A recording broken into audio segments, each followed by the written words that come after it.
الحمدللہ رب العالمین والصلاۃ والسلام علی رسولہ الکریم اما بعد اعوذ باللہ من الشیطان الرجیم بسم اللہ الرحمن الرحیم۔ الحمدللہ آج ہم اپنی 5ویں فصل کو شروع کریں گے جو کہ رسولوں پر ایمان کے حوالے سے ہے۔ صاحب کتاب اس فصل کو اس طرح شروع کرتے ہیں کہ وَنُؤْمِنُ بِأَنَّ اللَّهَ تَعَالَى بَعَثَ إِلَى النَّاسِ رُسُلًا مُبَشِّرِينَ وَمُنذِرِينَ لِئَلَّا يَكُونَ لِلنَّاسِ عَلَى اللَّهِ حُجَّةٌ بَعْدَ الرُّسُلِ وَكَانَ اللَّهُ عَزِيزًا حَكِيمًا، کہ ہمارا ایمان ہے کہ اللہ تعالیٰ نے اپنی مخلوق کی طرف انبیاء اور رسول بھیجے ہیں،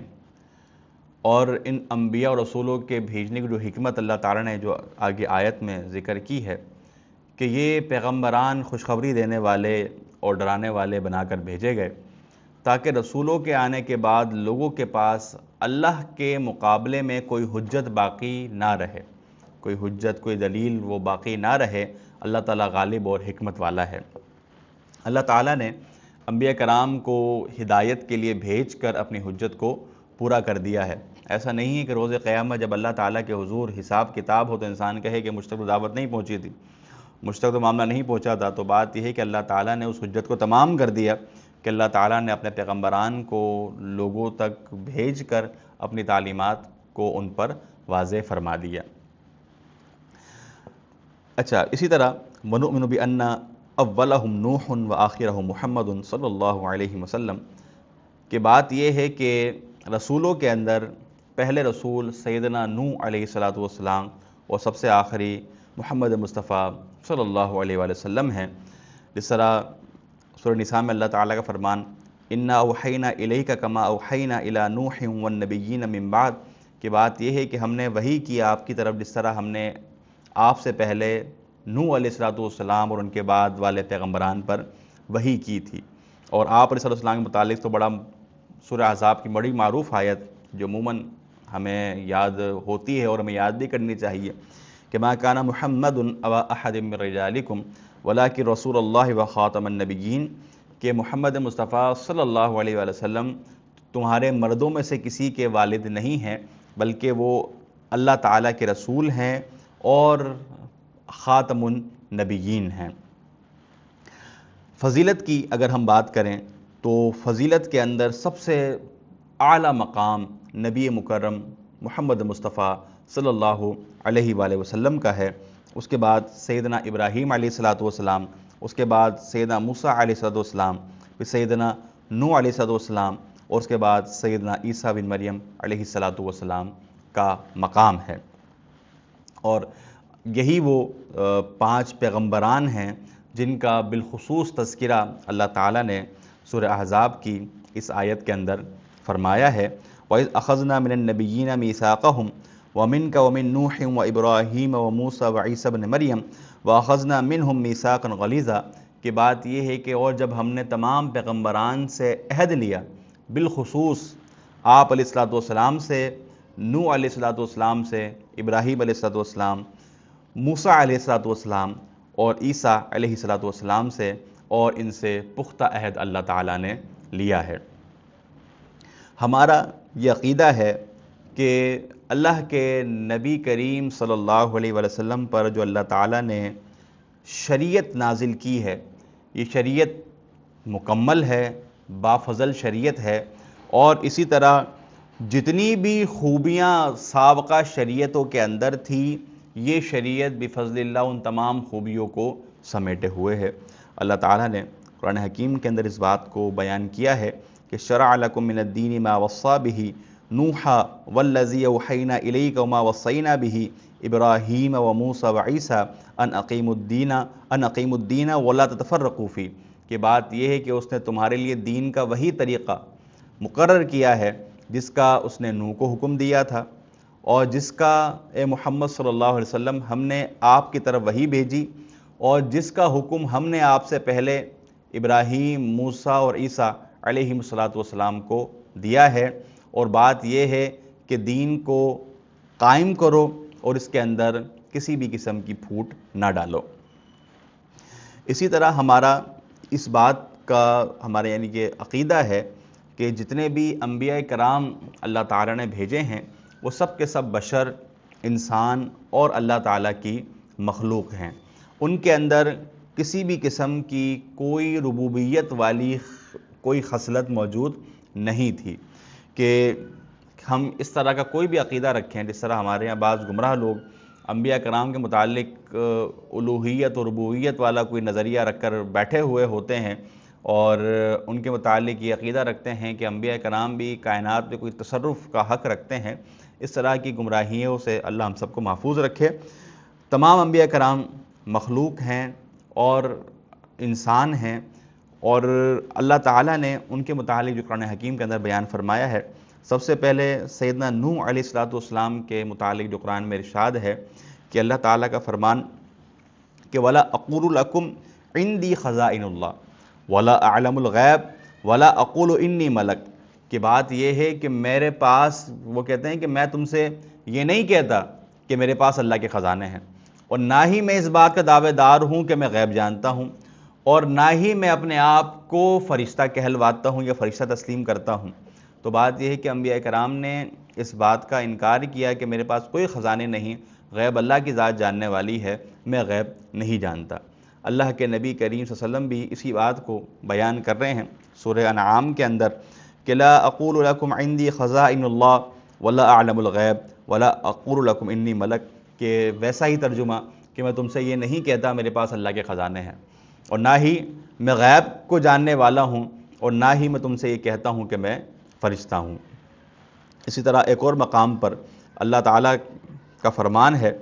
کہ لا املک لنفسی نفعا ولا ضرا الا ما شاء اللہ، کہ نبی مکرم صلی اللہ علیہ وسلم آپ اس بات کا اعلان کر دیجئے کہ میں اپنی ذات کے لیے کسی بھی قسم کے نفع و نقصان کا مالک نہیں ہوں مگر جو اللہ تعالیٰ چاہے۔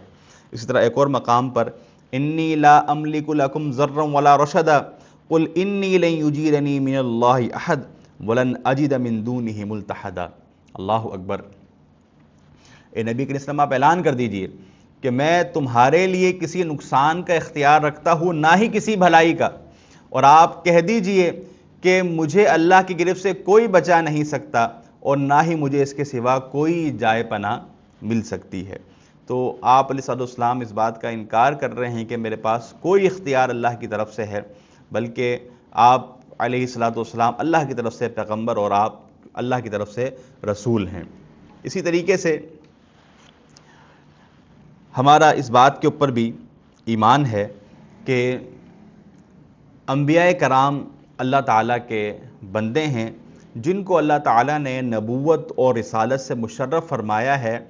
اور اللہ تعالیٰ نے ان کی تعریف بیان کی ہے۔ خاص طور پر اللہ تعالیٰ کی عبادت کا جو ذوق شوق ان کے اندر تھا،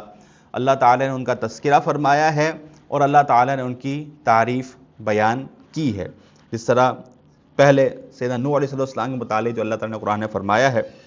کہ ذریۃ من حملنا مع نوح انہ کان عبدا شکورا، کہ سیدنا نوح علیہ السلام کے متعلق کیا فرمایا گیا؟ انہ کان عبدا شکورا، کہ نوح علیہ السلام اللہ کے شکر گزار بندے تھے۔ اسی طرح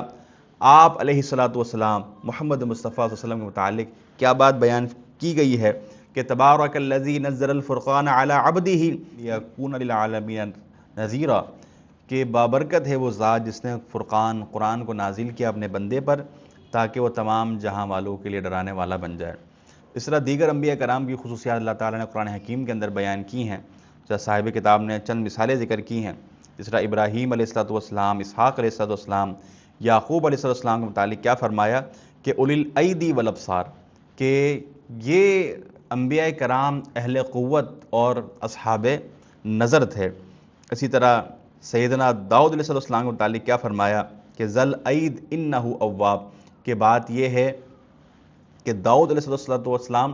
بڑی قوتوں کے مالک تھے اور اللہ کی جانب رجوع کرنے والے تھے۔ اسی طرح سیدنا سلیمان علیہ السلام کے متعلق فرمایا وَوَهَبْنَا لِدَاوُدَ سُلَيْمَانَ نِعْمَ الْعَبْدُ إِنَّهُ أَوَّابٌ، کہ ہم نے داؤد علیہ السلام کو سلیمان علیہ السلام جیسے بیٹے عطا کیے جو بڑے ہی پیارے بندے ہیں اور وہ اللہ کی طرف رجوع کرنے والے ہیں۔ یہاں پر ایک اور اہم چیز، جب آپ بائبل کا مطالعہ کریں گے تو آپ کے سامنے، کہ بائبل یا یہود و نصارہ کا انبیاء کرام کے متعلق معصومیت والا عقیدہ نہیں ہے، تو لہٰذا وہ انبیاء کرام کے متعلق کسی بھی قسم کے جو ہے وہ کسی بھی قسم کے ان کی شخصیت پر داغداری کے اندر کوئی تعامل نہیں کرتے وہ. اور بائبل میں آپ کو جا بجا اس طرح کے انبیاء کرام کی ذات مبارکہ کے اوپر اعتراضات وارد ملیں گے. اللہ تعالیٰ ہم کو محفوظ فرمائے. تو سیدنا سلیمان علیہ السلام کی شخصیت کو بائبل نے بہت زیادہ داغدار کیا گیا اللہ تعالیٰ نے، لیکن ان کی خوبی قرآن کے اندر بیان کی انہ اواب،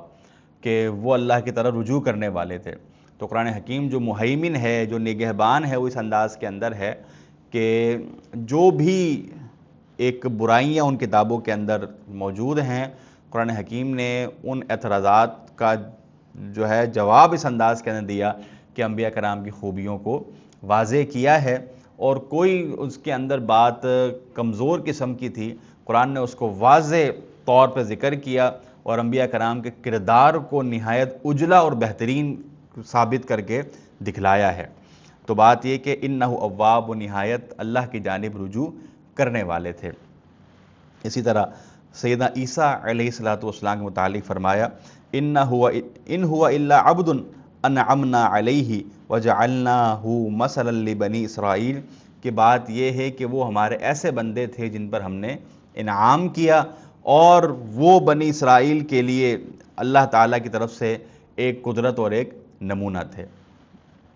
آپ قرآن حکیم کے اندر بھی جب سیدنا عیسیٰ علیہ السلام کا ذکر خیر پڑھیں گے، اور آپ مسیحیوں کے یہاں پر موجود انجیل میں جب آپ پڑھیں گے تو اللہ اکبر، آپ قرآن مجید کے بیانیے کے اوپر اش کر اٹھیں گے. ایک ہمارا مناظرہ ہوا تھا تو اس کا موضوع یہی تھا کہ جو قرآن مجید کے اندر عیسیٰ ہے علیہ السلام یا جو بائبل کا یسوع ہے، ان کے درمیان کیا فرق ہے. تو اس کے اندر ہم نے یہی بیانیہ اپنا اور قرآن حکیم کے بیانیے کو سامنے رکھتے ہوئے یہ پیش کیا تھا کہ سیدنا عیسیٰ علیہ السلام کی شخصیت کو جو قرآن نے بیان کیا ہے، ان کی شخصیت بے داغ قسم کی ہے، بہترین قسم کی شخصیت ہے، جبکہ جو بائبل کے اندر آپ کی شخصیت کو ذکر کیا ہے اس کے کئی پہلو ایک نبی کی حیثیت سے کسی بھی صورت درست نہیں ہے. باہر کے تفصیل کا وقت نہیں ہے. تو اس طرح جب آپ تقابل کسی بھی پیغمبر کے حوالے سے سابقہ آسمانی کتب اور قرآن مجید، سابقہ آسمانی کتب جو ابھی موجودہ ہے، جو محرف ہے ابھی، جو نصارہ کے ہاتھ کے اندر ہے، جب آپ ان کو لے کر قرآن کے ساتھ تقابل کریں گے تو آپ کے سامنے بات واضح طور پہ آئے گی کہ قرآن حکیم بہت ہی واضح انداز میں، بڑی خوبصورت انداز میں انبیاء کرام کی خوبیوں کو بیان کرنے والا ہے. اسی طرح ہمارا اس بات پر ایمان ہے کہ اللہ تعالیٰ نے نبی مکرم صلی اللہ علیہ وسلم پر رسالت کو ختم کر دیا اور آپ کو جمی انسانیت کی طرف بھیجا. آپ سے پہلے جو پیغمبران تھے وہ خاص قوم کی طرف تھے. میں سیدنا عیسیٰ علیہ السلام کا ذکر کر رہا تھا، انجیل کے اندر ایک فقرہ موجود ہے کہ آپ فرماتے ہیں کہ میں بنی اسرائیل کی کھوئی ہوئی بھیڑوں کی طرف بھیجا گیا ہوں. تو آپ تو بنی اسرائیل کی جانب بھیجے گئے تھے. اللہ کے نبی کریم صلی اللہ علیہ وسلم جمی انسانیت کے لیے آپ کو بھیجا گیا ہے. جس طرح قرآن حکیم میں اللہ تعالیٰ کا فرمان ہے قُلْ يَا أَيُّهَا النَّاسِ إِنِّي رَسُولُ اللَّهِ إِلَيْكُمْ جَمِيعًا، کہ اے نبی کریم صلی اللہ علیہ وسلم کہہ دیجئے اے لوگو میں تمہاری طرف رسول بنا کر بھیجا گیا ہوں، جمیعا تمام کے تمام لوگوں کی طرف، میں تمام کے تمام لوگوں کی طرف رسول بنا کے بھیجا گیا ہوں. اسی طریقے سے ہمارا اس بات کے اوپر بھی ایمان ہے کہ اللہ کے نبی کریم صلی اللہ علیہ وآلہ وسلم کی جو لائی ہوئی شریعت ہے یہی دین اسلام ہے، جس کو اللہ تعالیٰ نے اپنے بندوں کے لیے پسند فرمایا ہے. اور اس کے علاوہ اللہ تعالیٰ کے حضور کسی بھی قسم کی شریعت کو قبول نہیں کیا جائے گا. کوئی بھی دین، کوئی بھی شریعت اس کے علاوہ قبول نہیں کی جائے گی. دین اسلام ہی یعنی کہ ایک واضح طور پر نجات کا راستہ ہے، علاوہ ازیں کوئی اور شریعت قبول نہیں کی جائے گی. اللہ تعالیٰ کا فرمان ان الدین عند اللہ الاسلام، اللہ کے پاس دین صرف اور صرف اسلام ہی ہے. اسی طرح سورہ مائدہ کی وہ آیت کہ الیوم اکملت لکم دینکم واتممت علیکم نعمتی ورضیت لکم الاسلام دینا، کہ آج میں نے آج کے دین کو آپ کے لیے مکمل کر دیا ہے اور اپنی نعمت آپ پر تمام کر دی ہے اور آپ کے لیے اسلام کو بطور دین پسند فرمایا ہے. اسی طرح ایک اور مقام پر کہ وَمَن يَبْتَغِي غَيْرَ الْإِسْلَامِ دِينًا فَلَن يُقْبَلَ مِنْهُ وَهُوَ فِي الْآخِرَةِ مِنَ الْخَاسِرِينَ، کہ جو بندہ دین اسلام کے علاوہ کسی اور دین کو قبول کرنے والا ہے تو اس سے یہ ہرگز قبول نہیں کیا جائے گا، یہ ایکسیپٹیبل ہی نہیں ہے، اور آخرت کے اندر یہ بندہ ناکام و نامراد ہوگا۔ اسلام کے علاوہ کوئی بھی دین، خواہ وہ یہودیت ہو یا نصرانیت ہو، کسی کو بھی اسلام کے علاوہ کوئی بندہ قبول کرتا ہے تو ایسا بندہ کافر ہے۔ یہ ہمارا جو ہے نا بنیادی عقیدہ ہے، اور یہ ہم بات اپنے ذہن میں رکھیں۔ جس طرح ہمارے یہاں پر بعض متجددین ہیں، وہ محض ہمدردی سمیٹنے کے لیے کہتے ہیں بھئی یہود و نصارہ کافر نہیں ہیں، یا وہ کفر یا کافر ہونے والی جو بات ہے اس کو ایک نئی قسم کا ایک جامہ پہناتے ہیں، جبکہ یہ بات واضح ہے۔ جیسے صحیح مسلم کی حدیث کے اندر آپ علیہ السلام کا واضح فرمان ہے کہ کوئی یہودی یا کوئی عیسائی اگر وہ میری رسالت کے بارے میں سن لیتا ہے اور وہ ایمان لے کے نہیں آتا تو ان کا ٹھکانہ جہنم ہے۔ تو جو بھی دین اسلام کے علاوہ، دین اسلام کو سننے کے بعد، دین اسلام پر اطلاع پانے کے بعد دین اسلام کو قبول نہیں کرتا، مانتا نہیں ہے، اور دین اسلام کے متعلق اس تک دعوت پہنچ چکی ہے، تسلیم کرنے والا نہیں ہے، تو ایسا بندہ واضح طور پہ کافر ہے۔ اچھا، اسی طریقے سے ہمارا اس بات پر ایمان و عقیدہ ہے کہ اللہ کے نبی کریم صلی اللہ علیہ وسلم پوری انسانیت کے لیے بھیجے گئے ہیں، اور جو بندہ اللہ کے نبی کریم صلی اللہ علیہ وسلم کی رسالت کا منکر ہے، در حقیقت وہ تمام کے تمام پیغمبران کی رسالت کا منکر ہے۔ یہ بات واضح ہوئی کہ یعنی صرف آپ علیہ السلام کی رسالت کا انکار در حقیقت تمام پیغمبران کی رسالت کا انکار ہے۔ یعنی آسان لفظوں میں ایک پیغمبر کی آپ دعوت کا انکار کرنے سے تمام پیغمبران کی دعوت کا انکار کر رہے ہیں۔ سورۃ الشعراء میں اللہ تعالیٰ کا فرمان ہے کذبت قوم نوح المرسلین، کہ بات یہ ہے کہ نوح علیہ السلام کی جو قوم ہے انہوں نے رسولوں کو جھٹلایا۔ حالانکہ ہم ابھی یہی پڑھتے ہوئے آ رہے ہیں کہ آپ سے پہلے کوئی رسول نہیں بھیجے گئے تھے، لیکن یہ جو بات کی جا رہی ہے کہ آپ سے پہلے رسولوں کو جھٹلایا، تو اس کا معاملہ یہ ہے کہ جو آپ کی دعوت ہے در حقیقت وہی تمام پیغمبران کی دعوت ہے، وہی تمام پیغمبران کی دعوت ہے، تو صرف آپ کو جھٹلانا سمجھو کہ تمام پیغمبران کو جھٹلانا ہے۔ تو اسی طرح جو بندہ اللہ کے نبی کریم صلی اللہ علیہ وسلم کی ذات مبارکہ کا انکاری ہے یا آپ کی خاتمیت کا انکاری ہے، در حقیقت وہ تمام کے تمام پیغمبران کا انکاری ہے۔ اسی طرح ایک اور مقام پر اللہ تعالیٰ کا فرمان ہے کہ ان الذین یکفرون باللہ ورسلہ ویریدون ان یفرقوا بین اللہ ورسلہ ویقولون نؤمن ببعض ونکفر ببعض ویریدون ان یتخذوا بین ذلک سبیلا اولئک هم الکافرون حقا وَأَعْتَدْنَا لِلْكَافِرِينَ عَذَابًا مُهِينًا۔ اللہ تعالیٰ کا فرمان کہ جو لوگ اللہ اور اس کے رسولوں کے ساتھ کفر کرتے ہیں اور اللہ اور اس کے رسولوں کے درمیان تفریق کرنا چاہتے ہیں اور کہتے ہیں کہ ہم بعض کو مانتے ہیں بعض کو نہیں مانتے، وہ کفر و اسلام کے بیچ کے اندر ایک راہ نکالنے کا ارادہ رکھتے ہیں کہ کفر و اسلام کے درمیان کوئی راہ نکال لی جائے، لیکن معاملہ یہ ہے اولئک هم الکافرون حقا، یہ پکے سچے کافر ہیں،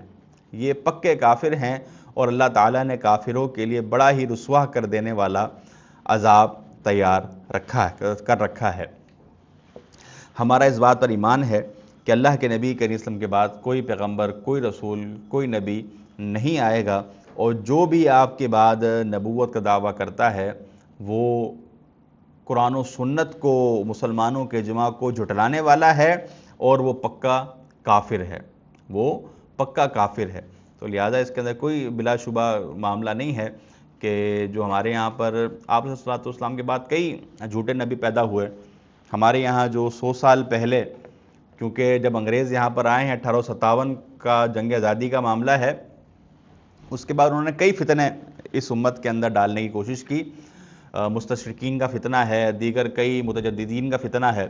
اور ظالموں نے فتنہ اس انداز میں پیش کیا کہ نعوذ باللہ ایک پیغمبر ہی ہمارے سامنے لانچ کر دیا۔ تو یہ مرزا قادیانی ظالم، یہ اپنی ذات کے اندر جھوٹا، اور اس کے ماننے والے بھی کافر ہیں، اس کے اندر کوئی تردد نہیں ہے۔ آج ہمارے یہاں بعض متجددین یہ بات کہتے ہوئے نظر آتے ہیں نا کہ جی قادیانیوں کے پیچھے نماز ہو جاتی ہے، یا اس طرح کہ وہ جو ہے وہ نئی نئی راہیں نکال رہے ہوتے ہیں، تو جی کوئی اس کے اندر ذرہ برابر یہ گنجائش نہیں ہے۔ ان کا کوئی اسلام سے تعلق نہیں ہے، وہ پکے کافر ہیں۔ خود مرزا قادیانی بدبخت بھی کافر اور اس کے ماننے والے بھی کفر کے اندر ہیں، کوئی اس کے اندر ذرہ برابر رعایت نہیں ہے۔ اگر اس کے اندر کوئی رعایت کا کوئی بھی بندہ حقدار ہے، وہ سخت گمراہی کے اندر ہے۔ اسی طریقے سے آگے کچھ اہم ابحاث ہیں، اس کو ہم انشاءاللہ اگلی کلاس کے اندر کرتے ہیں۔ خود صحابہ کرام اور خلفاء راشدین کے حوالے سے کچھ باتیں ہیں، تو وہ انشاءاللہ اگلی کلاس میں ہم آپ کے سامنے ذکر کریں گے۔ اللہ ہم سب کا حامی و ناصر ہو، آمین، وما علینا الا البلاغ۔